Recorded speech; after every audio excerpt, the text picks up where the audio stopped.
Good evening, it is I, Nick Watts, back for We Love Betting after a 1 out of 2 last week in the Premier League. Still a bit baffled by that Chelsea result, to be honest. Certainly Jose Mourinho was, and I'm joining him in that one. A very strange Chelsea performance indeed, because if you told me Newcastle were going to score 2 goals in that game, then I would have backed overs even more than I did, quite frankly. So kind of glad that I didn't know that in advance. Baffling game, and just one of those things that happens in betting. But I suppose as an Arsenal fan, I didn't feel too terrible that Chelsea lost along with me. So Sunday, of course, Everton and Spurs did the business in terms of unders there. Pretty decent value in the end, that proves. And Spurs' incredible record with under 2.5 goals continues. Strange one. 3 more bets this week, back up to 3 bets because the coupon's a little kinder. I wouldn't say it's an absolutely compelling coupon, but I would say better than last week's horrible mess. Really struggled to pick out bets last week, it has to be said. So, first up, Chelsea playing West Brom, and I'm giving them a chance to redeem themselves. Bit of an indulgent bet, this one, in as much that I wouldn't say it jumps off the coupon as fantastic value, but there's some decent stats to back it up. If you're going to back Chelsea, you want to back them at home. Obviously they're always going to be skinny prices, but they've won 100% of their games there so far. They've scored in every home game. They've scored 75% of their total goals at Stamford Bridge as well. Pretty significant that. And they've got a decent record against these kind of middle third teams, such as West Brom. In recent times, they've won 9 of their last 11 meetings on home turf with these kinds of sides.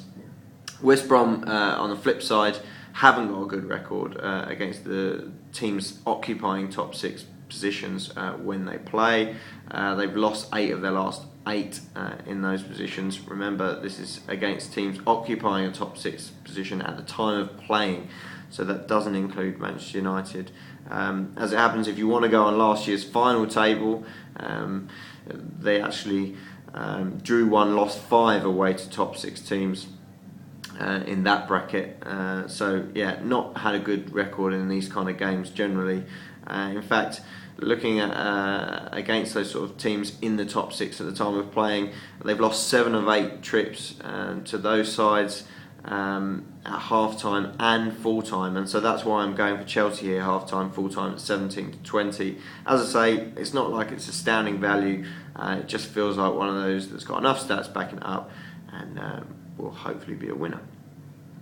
Next one up is the 5:30 kickoff. I don't know how it's the 5:30 kickoff, because that means it has to be on TV. And who made the decision to put Norwich v West Ham on TV? Absolutely astounding stuff, really, because listen to this rap sheet for these two. 60% of Norwich home games have been under 2.5 goals so far this season. 80% of West Ham away games have matched that in terms of being under 2.5 goals. Combined with a little bit of simple maths, this means there's a 70% chance, based on what's happened so far, of there being less than 3 goals in this game. Not exactly great television. What's more, under 2.5, which is about 3 to 4, I think is best price as I speak here on Thursday. Might actually be topped by the 9 to 4 for under 1.5 goals. And as much that these two have got quite a knack for that. At home, Norwich have seen 9 of 20 pay that under 1.5 goal mark out. That's a Premier League high. Away from home, meanwhile, West Ham have seen 10 of 20 pay out on under 1.5 goals. And guess what? That's a high in the Premier League as well. So there's something in that one, has to be said. I guess 0-0 as a result is a real possibility. I know Nigel Seeley, otherwise known as the Bet Butler, always likes to go for no goal scorer rather than the correct score, because it means if there's an own goal, I think you get your money back. I actually prefer the half-time draw in this one.